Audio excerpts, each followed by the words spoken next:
Hola, buenas tardes, ¿cómo están?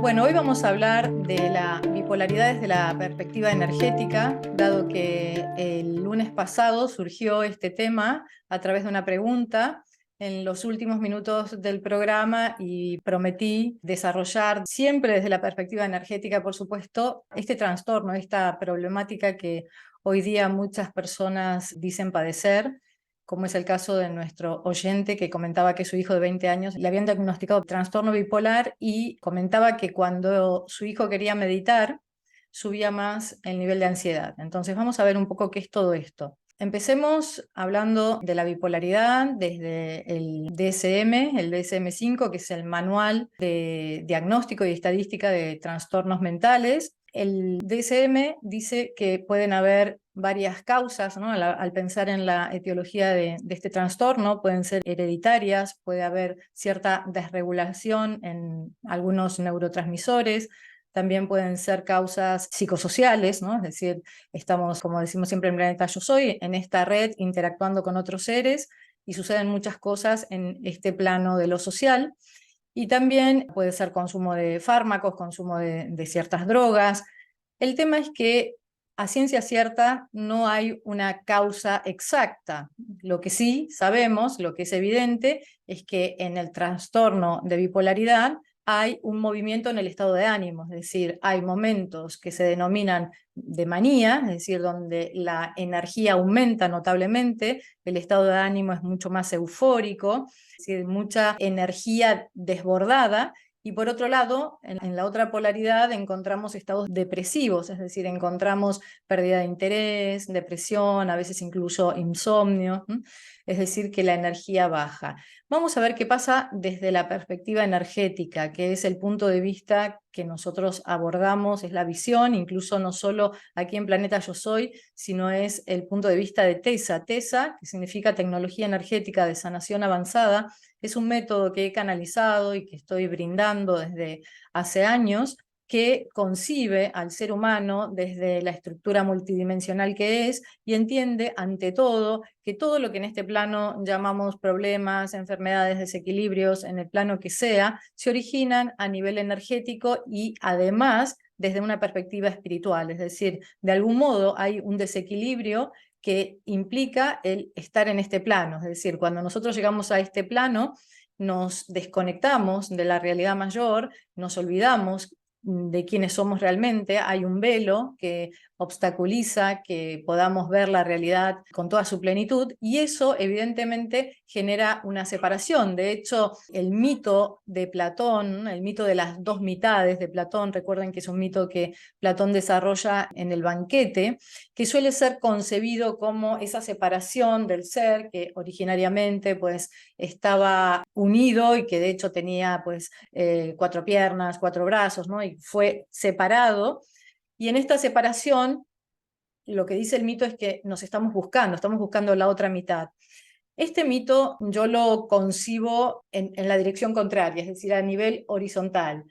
La separación no sería estar buscando a la otra mitad en este plano, que incluso muchas personas lo vinculan a el mito del alma gemela, ¿no? En cuanto a que hay un alma, un amor en este plano que en algún momento vamos a encontrar, sino que la separación, si se quiere, se puede expresar desde una linealidad, tomando como imagen, ¿no? Que nos sirve para poder visualizar todo esto, una linealidad horizontal que de alguna manera ejemplifica esa separación entre el yo de aquí, el yo encarnado, que no recuerda, y la magnitud del ser. Entonces, en esa separación que se produce al encarnar, y ya hay una primera crisis, ¿no? Un trauma por haber perdido esa completud, ¿no? Que nos recuerda quiénes somos. Y de algún modo, durante toda la vida estamos buscando ese sentido. El tema es que muchas veces lo buscamos, evidentemente, como estamos encarnados en este plano, lo buscamos a través de realidades materiales, lo buscamos pues creyendo que una pareja nos va a dar pues esa sensación de plenitud, de totalidad, o en el consumo, ¿no? O en muchas prácticas que a veces, tal como venimos planteando aquí en Planeta Yo Soy, provocan el efecto contrario, es decir, en vez de invitarnos y acercarnos a ese centro, ¿no? Que lo podemos representar teniendo la imagen de nuestro canal central que se despliega a nivel vertical, en plano sutil, siguiendo la misma alineación que la columna vertebral, en vez de invitarnos a ese centro para realizar un viaje consciente, pues hay muchas prácticas, incluso, como venimos diciendo aquí, muchas exigencias también de esta sociedad de consumo que nos llevan a buscar esa completitud, ¿no? Ese complemento o eso que nos falta en realidades que no son, en realidades que tienen que ver con la lógica de la materia, que no está mal tampoco, porque estamos en este plano y también es parte de la experiencia, perderse para volver al centro. El tema es que si nosotros buscamos esa necesidad de sentirnos completos a través de estados periféricos, claramente puede haber un cierto desequilibrio, no solo a nivel psíquico, con todo lo que implica, sino ante todo a nivel energético. Vamos a visualizar, y este es un gráfico que lo suelo compartir en los talleres, incluso, bueno, obviamente en TESA, y en algún programa también lo he compartido. Vamos a tomar como referencia la cruz. La cruz, este símbolo que se repite en todas las culturas, en todas las tradiciones, bien puede graficar estos dos ejes principales, los dos ejes del ser humano, el que tiene que ver con el canal central y el eje horizontal, que evidentemente ambos conjugan en el corazón y representa también a nivel físico la geometría que dibuja nuestros brazos extendidos de par en par. De modo que esta cruz con anahata, es decir, el chakra cardíaco, bueno, en el centro, sería una geometría básica que nos permite ya pensarnos desde una estructura muy simple y a la vez una estructura que, a través de la cual se gesta toda una otra geometría. Ya sabemos que hay muchos chakras en el sistema energético humano, hay los famosos 7, ¿no? Acá vamos a traer de momento al plexo solar, que estaría pues a la altura de lo que es abdomen, a la altura del ombligo, es decir, todo lo que tiene que ver con, en TESA siempre lo denominamos como la casa del ego en minúsculas. ¿Por qué? Porque ese chakra, el plexo solar, es el chakra que de alguna manera es la casa del de acá, es decir, nos da entidad material, entidad encarnada. El yo en minúsculas, por eso siempre insistimos en que no hay que matar al ego, sino más que matarlo hay que reconectarlo, ¿no? Porque no podemos arrancarnos un chakra, porque suele desequilibrarse, sino que evidentemente la propuesta es equilibrar ese centro energético. Entonces, este plexo, que es la casa del ego en minúsculas, cuando no hay conciencia, cuando vivimos desconectados o cuando emprendemos estas búsquedas que decíamos al principio, no desde la imagen del circuito de la reconexión que me propone ir a espacios supraconscientes para desde ahí iniciar pues una travesía interior que me lleva a la infinitud misma, sino que cuando busco ese complemento y esa seguridad, ese amor, todo lo que todos los seres humanos de alguna manera buscamos y sentimos, cuando lo buscamos desde la periferia, lo que suele ocurrir es que la conciencia baja a la altura del plexo, ¿sí? La conciencia y la energía baja y vivimos desde ahí, es decir, vivimos con intereses muy materiales, obviamente, bueno, está el chakra sexual, el primer chakra, como el circuito menor. Estos tres primeros chakras, 1, 2 y 3, son los chakras que están vinculados a las experiencias más materiales. Esto no quiere decir que sean chakras malos ni mucho menos, pero son chakras a través de los cuales es mucho más fácil perderse. ¿Por qué? Y porque tira, ¿no? Hay un magnetismo que tira. Por ejemplo, el chakra de la sexualidad, toda la energía sexual, pues evidentemente nos está invitando a través de, vamos a usar la palabra tentación, ¿no? Traer una palabra que ha utilizado mucho la religión, pero ¿qué sería la tentación? Sería ese magnetismo que me lleva pues a usar esa energía pulsional pues en determinadas prácticas que a veces no son conscientes. Y esto no lo estamos diciendo desde ningún juicio, simplemente la propuesta es que veamos los movimientos de la energía, ¿sí? Cuando, de hecho, la energía sexual, cuando se pone al servicio de una sexualidad sagrada, evidentemente pasan cosas totalmente diferentes que una sexualidad desconectada cuyo único fin es el orgasmo físico, ¿sí? Entonces, evidentemente, el movimiento energético en una sexualidad dormida, en una sexualidad despierta, va a ser absolutamente distinto. Lo que pasa en nosotros va a ser distinto. Incluso el efecto, ¿no? Cuando nosotros ya terminemos el acto sexual, van a ser dos estados totalmente distintos. A ver, estamos, obviamente a veces no es así o así, ¿no? Las realidades se tocan, ¿no? Estamos marcando esta diferencia tan tajante para poder comprenderlo.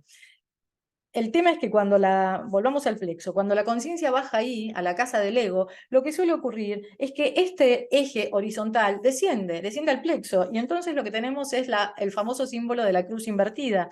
La cruz invertida es lo demoníaco, ¿por qué? No por lo religioso, por toda la mitología que nos traen las religiones, no. Lo demoníaco sería pues esa pérdida de conciencia yo soy, en donde quedamos capturados por toda la energía pulsional y de alguna manera la búsqueda es la satisfacción inmediata y de la satisfacción del ego, es decir, que desde esa perspectiva quedaríamos capturados por las decisiones y las pretensiones de felicidad del ego, sin buscar una reconexión mayor que propicie una vida más serena. Recuerden que aquí hemos hablado de felicidad y dijimos que la felicidad está más vinculada, la verdadera felicidad está más vinculada a un estado de dicha, a un estado de plenitud, a un estado de tranquilidad interna. Todo lo que nos presenta este sistema de consumo como felicidad es absolutamente lo contrario. Sería la polaridad maníaca de la bipolaridad. ¿Se entiende? Sería esta euforia. ¿Por qué? Vamos a usar otro color. Si nosotros decimos que aquí está la casa del ego en minúsculas, podemos visualizar un péndulo que está constantemente oscilando, ¿no?, en este circuito menor, y este péndulo nos lleva a una zona. Esto está ocurriendo constantemente en todos nosotros. El tema es que a veces se va como a lugares muy extremos, ¿no?, que sería lo que en este caso puede ser diagnosticado como bipolaridad. Es decir, el péndulo se va a un lugar extremo de euforia, es decir, que la energía asciende, pero asciende ven fuera del centro, asciende eufóricamente por la periferia. Y la otra polaridad, la polaridad de la depresión, que serían estos dos estados, manía y depresión, los que están digitando, ¿no?, el campo energético de la persona, nos lleva al descenso de la energía. La depresión, la pérdida de interés, la pérdida de energía.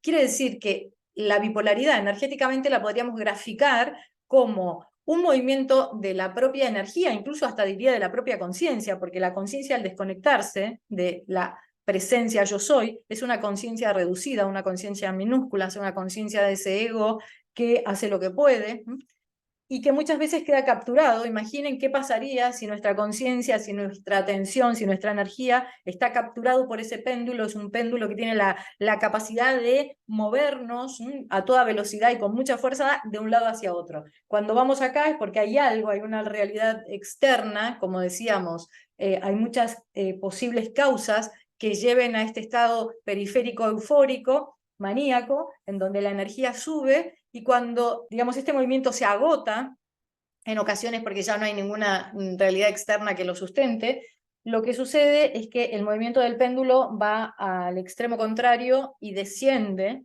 y esto puede estar pues oscilando, ¿no?, este péndulo en nuestro sistema y nosotros sin saber qué hacer. Entonces, si bien yo no me voy a meter obviamente con los diagnósticos médicos, porque evidentemente hay mucho por realizar, y la medicina, la psiquiatría, la nueva medicina se basa en un enfoque biopsicosocial espiritual, ¿no? Es decir, la idea es empezar a dialogar entre las distintas ramas de los distintos saberes. Sin embargo, si no nos sumergimos en los análisis que tienen que ver con lo energético y solo se diagnostica este trastorno, y bueno, y obviamente se lo aborda desde la medicación, que obviamente no estoy criticando la medicación, muchas personas claramente necesitan medicación, pero si además de la medicación no hay terapia, si además de la medicación no hay una labor en el propio sistema energético, será difícil salir de este movimiento pendular que captura la conciencia y hace lo que quiere con ella, ¿no?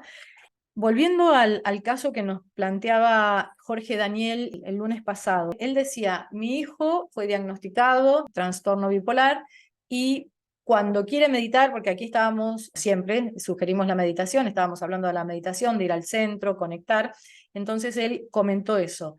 Mi hijo, cuando quiere meditar, siente que se potencia aún más la ansiedad, es decir, que por lo que entiendo, Jorge Daniel, por lo que contabas, tu hijo al querer meditar se va a el extremo que tiene que ver con la euforia, el aumento de ansiedad, y quizás sube, pero sube por una vía periférica. Por eso yo te decía, hay que ver desde dónde está meditando, cómo está meditando, hay que ver qué práctica está llevando a cabo. Esta geometría nos sirve, que es muy básica, pero nos sirve ante todo para comprender que cuando hablamos de geometría, la geometría del invisible, estamos hablando de rutas que existen, rutas certeras, si bien son invisibles, están, digamos, en otra dimensión, no son palpables, no son visibles con los ojos físicos, sí son concretas desde la posibilidad de experimentarlas desde la propia meditación, desde el propio proceso de reconexión, es decir, que cuando uno empieza a circular, cuando uno integra este conocimiento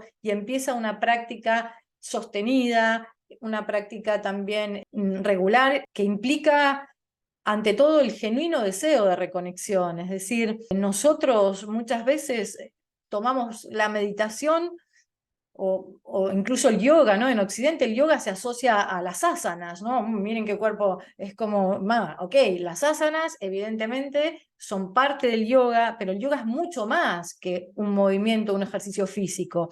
Nosotros en Occidente muchas veces utilizamos las prácticas orientales o toda esta sabiduría que es muy antigua, y si no hay realmente una intención sagrada, si no hay realmente una labor con el propio ego, lo más probable es que esas prácticas que hagamos terminen siendo útiles pues, a la propia desconexión, en vez de, por lo contrario, ayudarnos a iniciar un verdadero viaje de reconexión yo soy.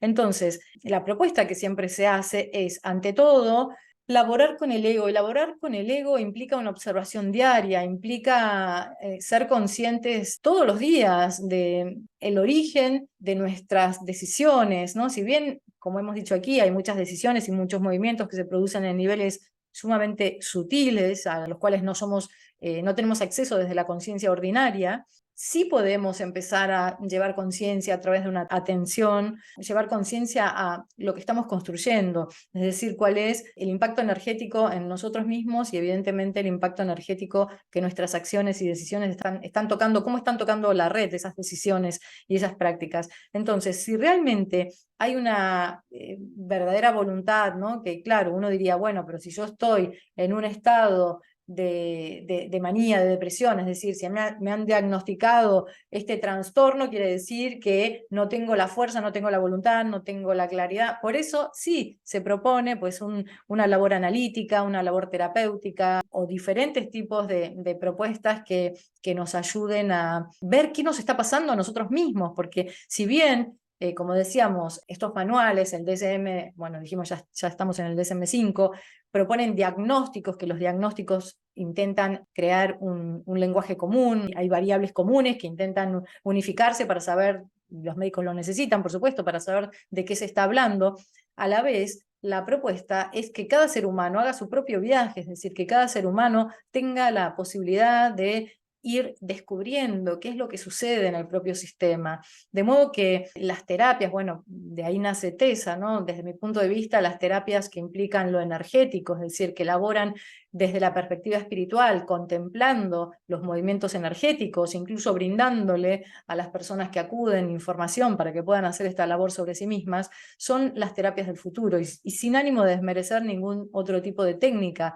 El tema es que nosotros como humanidad cada vez estamos ampliando más nuestra capacidad de autopercibirnos, de percibir el entorno, cada vez estamos leyendo niveles mucho más sutiles, y estas capacidades que se están activando, despertando, porque en realidad son nuestras, ya las tenemos, lo que demanda es una vida que esté en ese mismo nivel de apertura, es decir, una vida total, es decir, una vida no solo en cuanto a cómo gestionamos nuestra propia vida, sino una vida planetaria, una vida social, y esto tiene que ver con cómo el ser humano se va observando, se va estudiando a sí mismo. Entonces, volviendo a esta polaridad que muchas veces nos toma a niveles extremos, ahí estaría el trastorno, pero casi que podríamos decir que en niveles menores, todos, cuando no estamos conectados a una frecuencia mayor, estamos de alguna manera tomados por este movimiento pendular.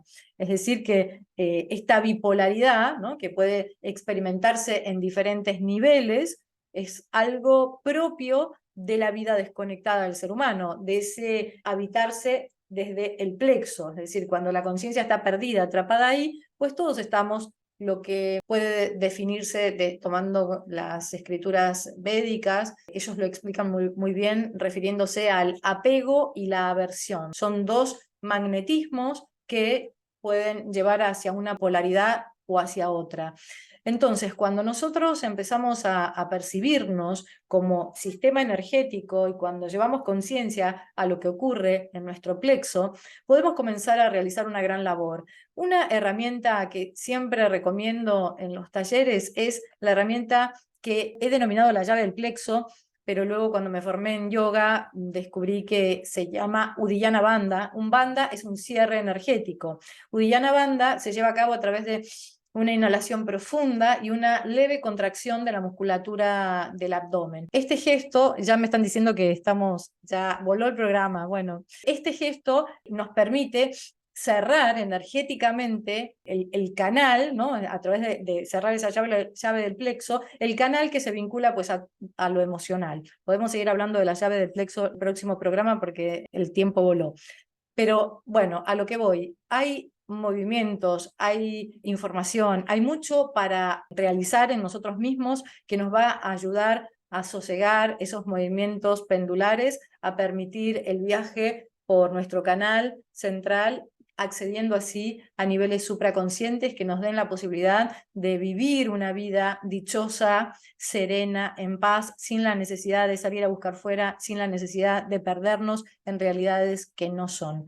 Gracias, gracias, gracias. Ni siquiera he tenido tiempo de leer el chat. La próxima continuamos. Les mando un gran abrazo desde mi corazón. Y Jorge Daniel, si estás escuchando, puedes conectarte conmigo. Y nos sentimos el próximo lunes en Planeta Yo Soy, aquí en Mantra FM. Gracias, gracias, gracias.